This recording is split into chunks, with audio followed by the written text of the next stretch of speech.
Easy, elite, English. Easy, elite, English. Easy, elite, English.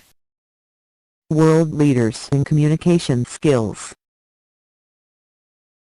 This audiovisual material for English learning is from Integrated Youth Education Resource. EEE trains you in effective communication. Asking, speaking, listening, understanding, developing your personality and skills for professional success. The truth about communicative English. The ability to converse in English depends not so much on one's command in the language as one's confidence and preparedness of mind. We suffer a sort of mental inhibition, out of shyness or nervousness, when facing an unfamiliar tongue. To overcome this fear we need to prepare our mind to be free, easy and natural. Move gradually from a deliberately controlled speed to the speed of natural talk. Think, breathe, speak. This is the first lesson that needs to be hammered into the mindset of the learner. Even advanced learners need to remember and practice it in case of public speaking, debate, elocution, and recitation. Once you think out what you have to say, one line at a time, at the outset, it is easier to say it without breaking loss of fluency. It is also delivered more effectively and impressively, and also with greater clarity. The absence of abrupt jerks also lends to the self-confidence of the speaker. After having framed a small statement or question in your mind, breathe deep. This has the following advantages. 1. It boosts confidence. 2. It makes delivery smoother. 3. It grants control over voice. 4. It interposes the pause between statements, allowing what is said to sink and consolidate into the listener's head. 5. It also reinforces what you say in your own mind, so your speak out is more coherent. 6. Nervous persons often tend to speak out too fast, and get an abrupt breakdown after an abrupt blurt out. A deep breath may allay apprehension, and steady the nerve, permitting the greater control over your delivery. Having thus gained the leeway to steady yourself and your composure, and having already prepared the content, even if it is a one-liner, you may safely say what you plan to say. Speed and fluency.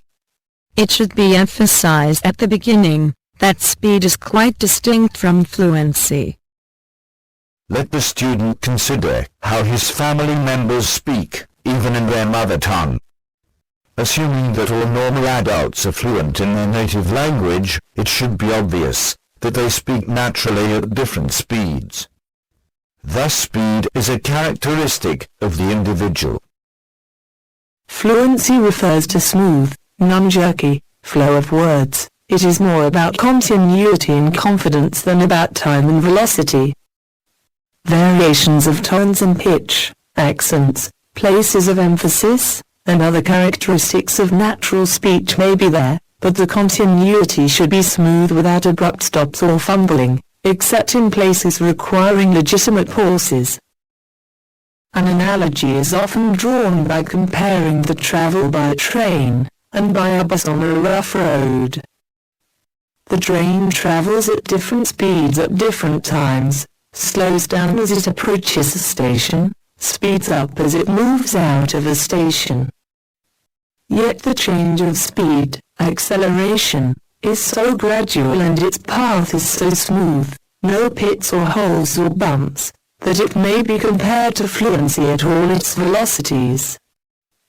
On the other hand, a bus, traveling on a rough road, will invariably jerk every now and then, even if it maintains a uniform average speed per hour. This represents non-fluent speech, of hesitancy and confusion. Although the speed is a matter of individual habit of the person, It is strongly recommended that a controlled speed be maintained, at least in the initial phase of learning. To get an idea, record the time taken to read a continuous, running passage. The rate ought to be within 150 words per minute. In conversation, with several interludes, and more pauses, than a running piece of text, the average speed may be at 130 or so, but within 135 a circumflex 140. In general, a speed of around 125 to 135 words a minute would be found ideal. Exposure. The student, especially the beginners, must be exposed to, that is, flooded with, English. They should have an all-encompassing ambience of English, which will pervade slowly into their minds and mindsets.